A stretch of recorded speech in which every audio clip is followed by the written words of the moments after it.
नमस्कार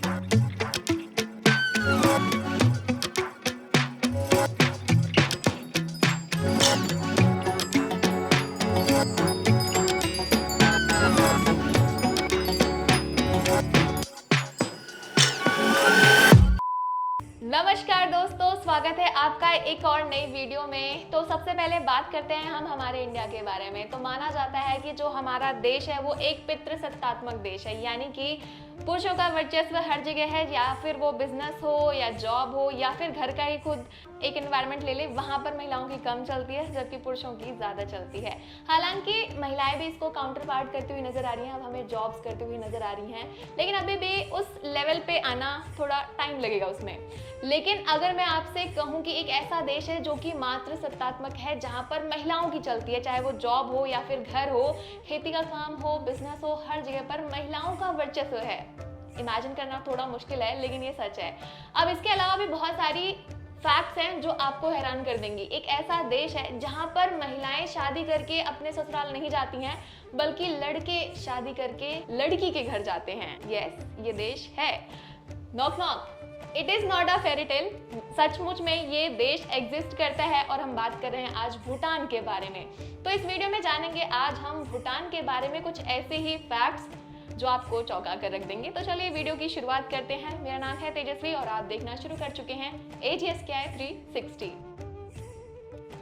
भूटान ईस्टर्न हिमालय के दिल में बसा हुआ देश है और ये संवैधानिक राजतांत्रिक देश है, यानी कि यहाँ के जो राजा हैं वो संविधान के अनुसार शासन करते हैं।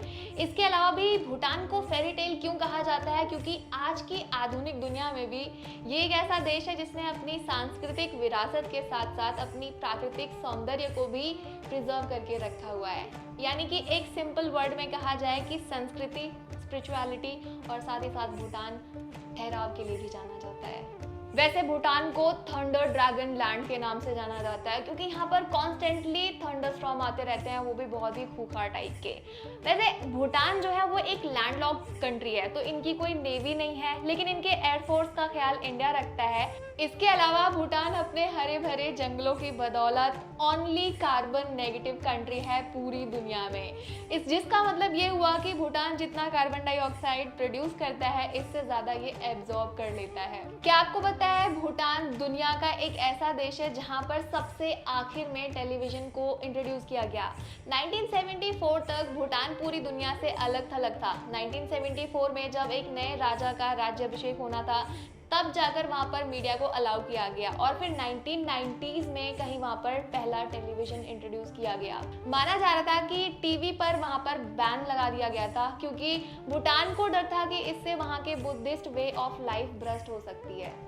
अगला जो फैक्ट है भूटान के बारे में वो आपको चौंका कर रख देगा, क्योंकि भूटान में ट्रैफिक लाइट्स नहीं है। अब भूटान में ड्राइव करना किसी एडवेंचर से कम नहीं है, क्योंकि हिली एरियाज में जो सड़कें होती हैं वो काफी मोड़ वाली होती हैं और वहां पर कई सारे जानवर भी सड़कों पर झुंड में पाए जाते हैं। और कई बार ऐसा भी होता है कि भूटान का जो कल्चर है उसकी वजह से लोग सड़कों पर बीच में रुककर एक दूसरे को ग्रीट भी करते हैं। तो ऐसे में ड्राइव करना बहुत ही एडवेंचरस होता है, लेकिन लोग बहुत ही धीरे धीरे वाहन को ड्राइव करते हैं और इसीलिए उन्हें ट्रैफिक लाइट्स की जरूरत नहीं पड़ती है। गंदी पॉलिटिक्स और करप्शन से भरे इस जमाने में भी भूटान के राजा जिग्मे सिंगे वांगचुक की सेल्फलेस सर्विस पूरी दुनिया को इंस्पायर करती है। लेकिन भूटान के राजा को 2005 में ही यह एहसास हो गया था कि भूटान को हमेशा ईमानदार राजा नहीं मिल सकते हैं। इसीलिए ही उन्होंने 2005 में संविधान लागू किया और इस तरीके से भूटान एक संवैधानिक राजतंत्र बन गया। एंड इनफैक्ट मैं आपसे एक सवाल पूछना चाहूंगी, do you love your prime minister? लेकिन भूटान के लोग अपने राजा से प्रेम करते हैं, प्यार करते हैं, क्योंकि भूटान के जो राजा हैं वो अपने सभी इंडिविजुअली सिटीजन से मुलाकात करते हैं, उनकी नीड्स के बारे में जानते हैं और उनकी प्रॉब्लम्स को भी सॉल्व करते हैं। भूटान अपनी जीडीपी को इकोनॉमिक ग्रोथ में नहीं नापता है, बल्कि they prefer happiness over GDP. यानी कि भूटान जो है वो अपनी जीडीपी को ग्रॉस नेशनल हैप्पीनेस के रूप में इंट्रोड्यूस करता है और इसी के दौरान आप ये मान सकते हैं कि भूटान में ज़्यादा जो खुशहाली है उसको प्रेफर किया जाता है। 1990 से ही प्लास्टिक यहाँ पर बैन कर दिया गया था। 1999 में यहाँ पर प्लास्टिक पर बैन के लिए एक एक्ट भी लाया गया था। उस टाइम पे ये उतना सक्सेसफुल नहीं हुआ, ऑप्शंस बहुत ज़्यादा लिमिटेड थे। फिर इसको 2019 में दोबारा से लागू किया गया और तब से लेकर भूटान में घर पे बनाए गए बैग्स ही यूज किए जाते हैं और वहाँ पर प्लास्टिक बैग्स पूरी तरीके से बैन कर दिए गए हैं। भूटान के पारो एयरपोर्ट को दुनिया की दी मोस्ट डेंजरस एयरपोर्ट के नाम से जाना जाता है। ऐसा इसलिए है क्योंकि भूटान में एरोप्लेन में सफर करना कोई आसान काम नहीं है, क्योंकि प्लेन जब भूटान से गुजरता है तो वहाँ की घाटियों को छू कर निकलता है और खिड़की से ऐसा लगता है कि वो घाटियाँ आपके हाथ में आ जाएंगी। इसीलिए ये एक आसान काम नहीं है। और guess what, only 8 trained pilots को ही वहाँ पर प्लेन लैंड करने की परमिशन दी गई है। भूटान में स्मोक करना पब्लिक एरियाज में अलाउ नहीं है एंड इनफैक्ट रेस्टोरेंट में या फिर पब्लिक प्लेसेस जैसे सिनेमा हॉल, सड़कों पर आप स्मोक नहीं कर सकते हैं। एंड इनफैक्ट इनकी खेती कटाई भी वहाँ पर स्ट्रिक्टली बैन किया गया है। तो फिर वहाँ पर स्मोक करने के लिए लोग कहाँ से इन प्रोडक्ट्स को लाते हैं? इनको इंपोर्ट करते हैं वो लोग। लेकिन भूटान ने इनके इंपोर्ट पर बहुत ही ह्यूज टैक्स इंपोज किए हैं। आपको नहीं लगता ऐसा इंडिया में भी होना चाहिए? इसके बावजूद भी अगर कोई पब्लिक प्लेसेस में स्मोक करता हुआ पाया गया तो उसे 3 से 5 साल की सजा या कैद भी हो सकती है। अब अगला फैक्ट बताने से पहले मैं आपसे एक सवाल पूछना चाहती हूँ कि लास्ट टाइम ऐसा कब हुआ था जब आप अपने किसी दोस्त का बर्थडे भूल गए और वो अब तक आपसे नाराज है? लेकिन luckily भूटानीज do not have this issue, क्योंकि भूटानीज न्यू ईयर पर एक साथ अपना बर्थडे सेलिब्रेट करते हैं ऑफिशियली और इस प्रकार से हर नए साल पर भूटानीज की 1 साल उम्र बढ़ जाती है। भूटान को highest unclaimed peak in the world के नाम से भी जाना जाता है, क्योंकि भूटान का सबसे ऊंचा पर्वत है गंगखार प्यूनसम, जिस पर आज तक कोई भी चढ़ाई नहीं कर पाया है। और इसके अलावा भूटान का जो नेशनल एनिमल है वो है ताकिन, जो एक बकरी है। भूटान में किसी भी पक्षी या जानवर को मारना इलीगल है, लेकिन आपको ये चौंका देगा फैक्ट कि भूटान में सबसे ज्यादा मीट भी कंज्यूम किया जाता है और ये मीट बाहर से इंपोर्ट किया जाता है। हालांकि भूटानीज इस पर विचार कर रहे हैं कि इसको पूरी तरीके से बैन कर दिया जाए। भूटान पर किसी एक्सटर्नल कंट्री ने आज तक राज नहीं किया। जब ब्रिटिशर्स नेपाल या फिर इंडिया की तरफ बढ़ रहे थे तब वो भूटान की तरफ देख भी नहीं पाए, क्योंकि भूटान के राजाओं के स्मार्ट डील्स की वजह से वो कभी भी भूटान पर राज नहीं कर पाए। भूटान सरकार ने सभी सिटीजन्स के लिए फ्री हेल्थ केयर और फ्री एजुकेशन की सुविधाएं दी हैं और सबसे खास बात यह है कि ब्यूरोक्रेट हो या एमएलए हो या किसी मिडिल क्लास का बच्चा हो, सभी सेम स्कूल में पढ़ते हैं।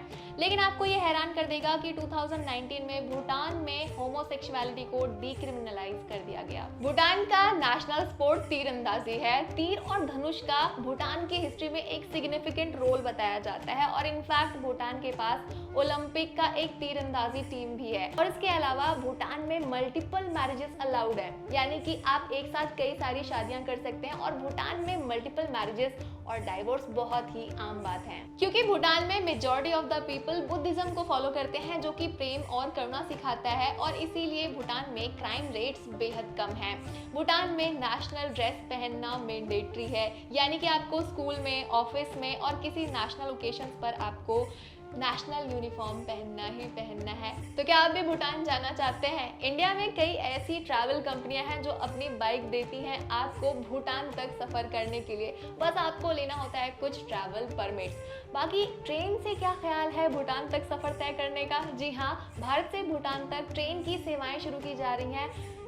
पैकिंग करना नहीं है अभी, रुक जाइए, 2026 तक ये ट्रेन की सेवाएं शुरू हो जाएंगी। भूटान जाने के लिए इंडियंस को वीजा या पासपोर्ट की जरूरत नहीं पड़ती है। आपके पास बस एक आईडी प्रूफ होनी चाहिए, चाहे वो आधार कार्ड हो या फिर पहचान पत्र हो। अब बात करते हैं हम रुपए की। रुपए से आप छोटी मोटी खरीदारी भूटान में इजीली कर सकते हो। बाकी रुपए को आप कन्वर्ट भी करवा सकते हो भूटान के करेंसी में, जिसका नाम है नोंगट्रुम, जो कि बहुत ही आसानी से आप कर सकते हो। 1 मिनट, भूटान जाने से पहले प्लीज इस वीडियो को लाइक और शेयर कर लेना और चैनल को सब्सक्राइब कर लेना ताकि आप और भी वीडियोस देख सको। बाय बाय, मिलते हैं नेक्स्ट वीडियो में।